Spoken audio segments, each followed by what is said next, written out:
Naglagay sila ng harang para wag umapaw yung tubig patungo sa lupain mo. Opo. Yang nilagay nila ng harang na yan ay harang na para wag umapaw yung tubig papunta sa iyo. Opo.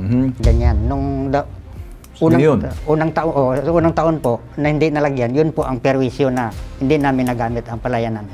Okay. Sana po na lagyan nila ng pintuan ang harang nila para pag bumaha, ma-open nila ang tubig dire-diretso para hindi po umakyat sa palayan namin. Nung wala po yung irrigation, wala pong problema sa palayan namin. Ayon sa NIA, NIA or National Irrigation Administration, wala pa silang natanggap na formal na complaint mula sa panig ni Gerardo, subalit ibinunyag nito sa bitag na naghain ng reklamo sa barangay ang kapatid ni Gerardo na si Eva Toledo nung nakaraang buwan. Lalabas muna ako. Opo. Kasi pag napanghihimasok ako, may pag-uusap eh. Opo. Pag nagbabaha, umaapaw, papunta sa inyo. Noon yun. Tama? Tama po. O, hindi para mo sinasabi, mga samahan mo rin magsasaka na may asosasyon ang sinisingil mo rito. Sinong nakikipagtawaran dito? Hindi ba mga kasamahan nyo na rin? Kasi doon muna dadaan. Hindi naman dediretso, hindi ka pwedeng dumiretso sa NIA kasi ang bawat ng ginagawa ng mga asosasyon, nakikinig ang NIA kasi samahan yan. Tama po, pero sa pag-uusap namin po, wala naman po ang NIA. Hindi, sandali. Hindi ka miyembro eh. Lumapit po ako sa hashtag ipabitag mo kay Sir Bentol po na ireklamo po ang project ng NIA sa tapat ng aming palayan dahil nung hinarangan po nila ang ilog, pag umuulan, pag marami ang tubig, umaapaw po sa aming palayan. So nasira po aming palayan, hindi po kami nagkapagtanim ng 2 taon. Ang nireklamo po namin sa barangay, ang asosasyon ng NIA. Sila po ang may kagustuhan nga dyan po ilagay eh. Tapos pagka may perwisyo po, pumupunta kami sa kanila, nagre-report kami sa kanila, hindi man nila tinitingnan yung damage ng palaya namin. Nung una po, nung naniningil po kami, pinagpasapasahan po kami ng asosasyon, pinagtatawanan po kami, kumbaga po, nakagapos na kami, inaapakan pa kami. So ngayon po, sinisingil namin sila doon sa damage ng aming palayan. So hanggang ngayon po, wala pa rin sila aksyon. Kaya lumapit po ako kay Sir Bentol po na sana po matulungan niyo ako. Tulad po ng aking sinasabi, mga boss, ang advokasya po namin ay tumayo para dun sa mga walang boses at wala ho sila'y mahihina. Walang kapangyarihan, kaya magsasaka po kalamihan ay nadedehado. Ngayon dito, makakasama natin na magsasakang si Gerardo Morang Guimaras, nagbiyahe pa. So ikay lumipad ka pa galing Guimaras. Ito ba yung lupain mo? Lupain ng tatay mo? Tatay mo.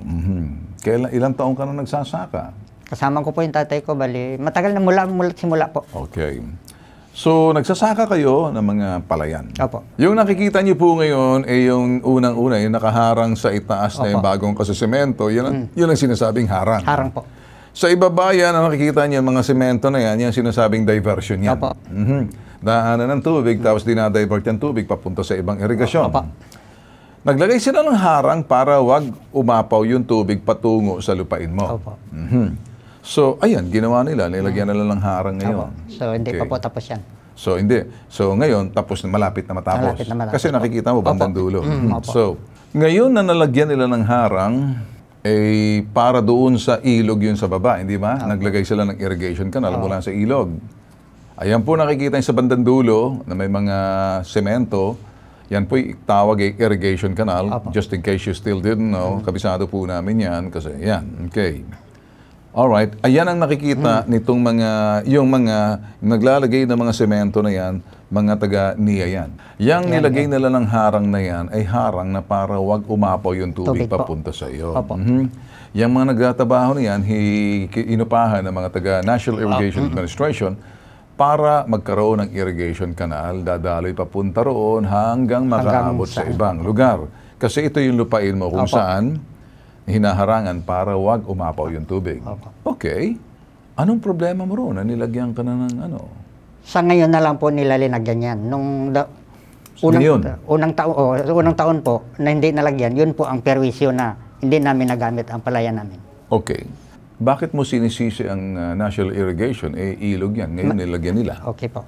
Kasi po nung wala po yung project na yan na hindi nila hinarangan, okay lang po yung daloy ng tubig pababa. Okay, ang daloy ng tubig. So gusto mong wag lagyan ng harang para wag kang maapag. Wala naman po problema doon na kahit naharangan nila, basta sana po na lagyan nila ng pintuan ang harang nila para pag bumaha, ma-open nila ang tubig dire-diretso para hindi po umakyat sa palayan namin. So, ang ino-complain ko po, nung last year na hindi namin po nagamit. Kailan na ba tinayo to? 2021 nila tinayo yan. Kailan ba sila naglagay ng canalization? 2021 pa po yan. Nakikita mo yan? Ang pader na po yan, itong taon lang po, nung August lang July lang nag-umpisa. So, hindi ko maintindihan. Sinisisi mong inang kalikasan dahil pag tumaas ng baha ng ilog. Sino ba sinisisi natin dito? Yung NIA. Ang ilog kasi, ang lupain mo ay malapit sa ilog. Opo. Okay? Diyan kasi napuntang lupain ninyo. Pag nandito sa dulo, hindi inaabot na. Opo, hindi naabot. Paano ka nakakatanim ng palay kung wala kang tubig dyan? Dito po nanggagaling sa kabila po bundok. Paano ka magkakaroon ng irrigation canal dyan? Wala ang dadaan ng tubig. Tulad po ng sinabi ko sa inyo, pag umuulan po, pag sa Cebu lang kami umaasa, galing ng bundok. Saan galing bundok? Dito sa kabila. Kanino sakahan to? Sa amin po yan. Bakit may awa ng tubig dyan? Nung umulan po. Okay. So, saan pupunta ang daloy ng tubig niyan? Pababa po. Pababa yan. Opo. Tama. So, pababa yung tubig. Ay galing sa ulan yan. Sa ulan po. Sa bukid po, sa Sibol po. O di ibig galing sa tubig, papaba sa inyo. Opo. Anong tanim nyo ngayon dyan? Sa ngayon po, wala. Kasi hindi po nila natapos yan. Kaya hindi namin nagamit. Miyembro ka ba ng Irrigators Association? Hindi po. Paano mo masasabi kung ikaw yung sakahan, saan ka kumukuha ng tubig? Yun po, tulad mo ng sinabi ko, asa lang po kami sa Sibol, galing sa bundok pag umulan. Yan. Umaasa ko sa pakita to. Yan ang tubig. Ito, tumingin ka ron. Yan, nakikita mo. Opo. Yan, galing sa ulan. Opo. Yan ang tubig na inaasahan mo. Opo. O kung hindi ka miyembro yan, saan galing yung tubig Baha po yan. Doon po saan doon sa itaas, sa kanino itaas yun? po. Kanino yun? Iba naman po yung may-ari Sa taas. baba, dito sa iyo. Opo. Kasalanan nyo, parang kasalanan mo, ang tubig mo, ang lupain mo, malapit sa ilog. Siyempre, pag malapit sa ilog lagi, pag ang bahay mo malapit sa ilog, may panganib. Hindi lang dyan. Pag bahay mo malapit sa ilog, pakinggan mo sana ako, kung ikay real estate, mababa ang value. Opo. Kasi babahain ka eh. Opo. Pag malapit ka sa ilog, may panganib. Opo. So, ang property mo, nagkataon naman, malapit ka sa ilog, pag bumaha, pag umulan, talagang dadaluyan ng tubig yan. Ang hindi ko maintindihan, ano ang matutulong ko sa inyo yan? Sino sinisisi mo? Inang kalikasan or NIA? NIA po. Sa pag umulan, kasalanan ng NIA. Opo, kasi nagharang sila po dyan eh. Pag bumagyo, kasalanan ng NIA. Lahat na po yan, kapati kalikasan na po natin, pag bumagyo po. Okay. Nagkataon lang na malapit ka sa ilog. Opo. Pag bumaha, Tatamaan kayo. Opo. Hindi mo naman pwedeng sabihin, lintik ka, inang kalikasan ka. Ba't ka umulan? Opo. Okay, hindi ba? Opo. At syempre, inang kalikasan, may Diyos, hindi ba? Oo. Hindi naman po pwedeng kakagawa ng Diyos yan. Inang kalikasan, pag umulan, May panahon po na lumakas ang bagyo. Ayon sa NIA, NIA or National Irrigation Administration, wala pa silang natanggap na formal na complaint mula sa panig ni Gerardo, subalit ibinunyag nito sa bitag na naghain ng reklamo sa barangay ang kapatid ni Gerardo na si Eva Toledo nung nakaraang buwan. Kapatid mo to. Laban sa Irrigators Association sa kanilang lugar. Kinumpirma naman ni Cap Victoria Galvez sa bitag, nagkaroon ng paghaharap sa barangay ang Irrigators Association at kapatid ni Gerardo na si Eva. Kilala mo si Eva? Nag-uusap ba kayo? Opo. So alam mo na nagkaroon ng reklamo si Eva sa Irrigators Association. Sumama ka ba ron? Hindi po. Ang hinihiling daw na danyos ng pamilya ng Gerardo ay 21,000 pesos. Ang kaya lang daw ibigay ng Irrigators Association, yung asosasyon, ay 15,000 pesos. 10 sako na lang po, pinakamura. So, 30 sakos po yung tag 700, 21,000 po. Pinakamura na po, nasingil namin sa kanila. Yun ang nakikita niyo. Okay. So, kaya 21. Ngayon, gusto naman na, sabi ng kapitan, gusto nila magbayad na lang 15 ba? Sabi ko, lugi naman tayo masyado, na perwisyo na tayo. Pero mayroon na kayong infrastruktura doon. Hindi, ang ibig sabihin po, yung una po, nga nasira, nawala pa yung pader. Miyembro ba kayo ng Irrigators Association? Hindi Ba't po. ayaw mag-miyembro? Hindi nga kami po makakuabil ng tubig sa kanila eh. Kasi doon pupunta sa kanila eh. Sa amin, hindi makaakyat eh. Eh, paano po yung in-charge po doon? Halos hindi naman po nagpapakita sa amin. Purman lang. Sinong hindi nagpapakita? Yung si Ruina po, yung in-charge doon. Mhm. Eh, Hindi nagpapakita. purman lang po at saka trabador pumupunta po doon. Pag hindi ka nagkaintindihan, di mag-ayos kayo, mag-usap-usap kayo, huwag kang tatakbo agad sa akin. Ayan, ginawa na ng National Irrigators Association. Taasan iyan para hindi na umakyat yung baha papunta sa inyo, dire-diretso lahilo sa iyo. Masaya ka ngayon. Tama? Opo. Ngayon, ang gusto mong sabihin, hindi ka masaya kasi meron kayong pag-uusap sa Irrigators Association, may pag-uusap sa Irrigators Association na hindi kayo magkasundo sa danyos. Hinihingi ninyo 21,000, ang sinasabi naman ng Irrigators Association, 15,000. O di, pag may pag-uusap, hindi kami pwede manghimasok muna. Alright? Pag pumasok kami, nakikialam kami. O tawagan mo, ang hirap talaga dito pala sa lugar ninyo, sa Guimaras. Mababa po yung lugar ang kasi. signal. O sige. Miyembro ba kayo ng Irrigators Association? Nung una po, nagmiyembro ako, pero nakita ko po na hindi naman ako makabenepisyo po, nag-resign po ako. Bakit hindi kayo nag-uusap-usap sa Irrigators sa asosasyon ninyo para ma-resolba yung sinasabing malayo? Kasi hindi naman ang Irrigators Association ang gagawa ng paraan, kundi ang NIA. Ang asosasyon ng Irrigators Association ay mga samahan ng mga magsasakaya, ng mga nagsasaka para sila naman mabiyayaan nung tubig na dadaloy sa kanilang mga sakahan. Tama? Opo, sir. Sino gumagawa ng sinasabing infrastruktura kung mag-uusapan ng mga kanal, irrigation? Di ba? National Irrigators Association. Gobyerno yan. Tama? Tama po. O, ngayon, kayo bilang magsasaka, kumalas ka na sa IA, Irrigators Association. Tama? Tama Ito po. nagiging problema kasi kumalas na kayo. Sinisingil mo rin Irrigators Association. Sinisingil mo yung mga samahan ninyo.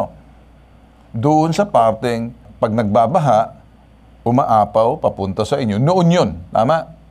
Tama po. O, di para mo sinasabi, yung mga samahan mo rin magsasaka na may asosasyon ang sinisingil mo rito. Hindi po. Yung NIA po. O, hindi ba? Sino nangangasiwa?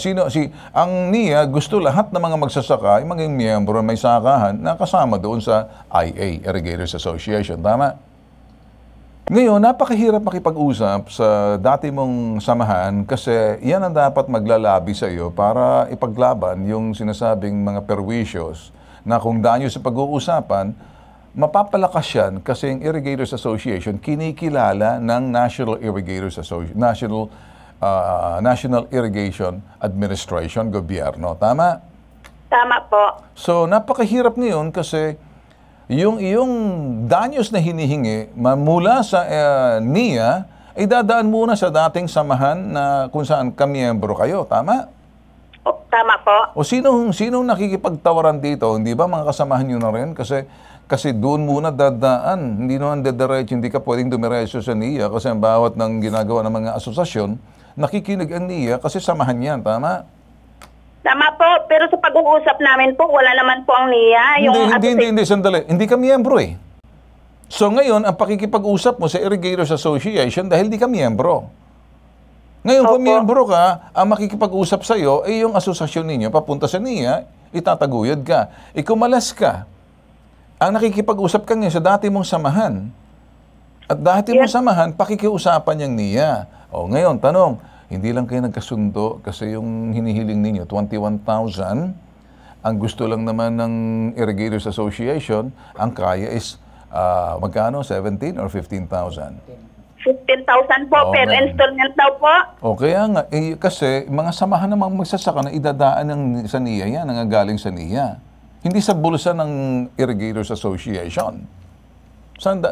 Idadaan yan para hilingin ang NIA na bayaran kayo sa perwisyos na naganap noon. Tama? Tama po. Kumalas ka, sabi mo kasi walang pakinabang ang NIA. Ngayon, nilagyan ng NIA ng harang para wag kayong, masaya na kayo. Subukan mong kausapin sila at paintindihin mo kung bakit at magkano hinihingi mo, bakit 21,000. Sir, ilang beses na po kami nag-usap pero hindi naman po nasolusyonan yun. Kasi... Ilang beses kasi, Okay, sige, sandali. parang ayaw talaga. Eva, pakinggan mo ako, hindi ako nakikipagtalo sa iyo. Solusyon ako dito. Alam mo, Eva, sa palagay mo kaya kung miyembro ka pa nila ngayon, mas madali makikipag-usap dahil miyembro ka? Hindi po. So, sa palagay mo kaya, dahil ikaw ngayon, freelancer ka na, mag-isa ka na, mas madaling kausapin ng niya? Hindi po. Mas mahirap, tama? Opo. Kasi mas mahirap dahil tiniwalag mong sarili mo sa ako, hinihikayat ka, magpamiyembro ka. Uli. Pakinggan mo sana ako, tagapagtanggol ako ng mga magsasaka. Kailangan mo na dito ang samahan para maitaguyod, maipagtanggol ka, marepresenta ka, kasi samahan nyo yan. Kung kusang loob na umalis ka, hindi mo sila kailangan, bakit ka napipilitin? Ngayon may pangangailangan ka, makikiusap ka ngayon, hindi diretso sa niya, dadaan ka sa dati mong samahan. Kaya medyo nahihirapan ka. Pero pakiusapan mo presidente, gagawin namin ng presidente, kausapin na yung presidente ni si Rodolfo Galvez para matugunan yung gusto nyo. Pero ako, nililinaw ko lang, mas maganda kung miyembro ka ng Irrigators Association. Lalo na ngayon, may infrastruktura na sila. Tutulong kami sa iyo, hindi pa tayo tapos dito. Kukontakin namin yung NIA, okay? Opo, sir. Konsidera mo yung aking sinasabing magmiyembro ka uli. Opo. Alright? Okay. Alright. Salamat. Ikaw naman, nakinig mo ako. Usap tayo sa baba, ha? Opo. Hindi lang tayo nagkakaintindihan. Patingin ng kamay mo. Magsasaka ka ba? Opo. Sigurado ka? Opo. Marunong ka magtanim? Opo. Ano tinatanim mo? Palay po. Kamuti. Sigurado ka? Mais. Mga ganun po. Ano pa? Kung anong pwedeng kabuhayan po, mga gulay. Pero huwag kang magtanim ng galit, ha? Ayun. Okay, sige. Higit sa sumbungan, imbestigahan at anumang reklamo, bibigyan solusyon at aksyon. Pag hindi man natatapos sa ibaba, pagpapatuloy po namin, wala sa kamera. Ito po, nag-iisang pambansang sumbungan, may tulong at serbisyo, may tatak. Tatak Bitag. Ako po si Ben Tulfo, si Bitag. Tatak, hashtag, ipabitag mo.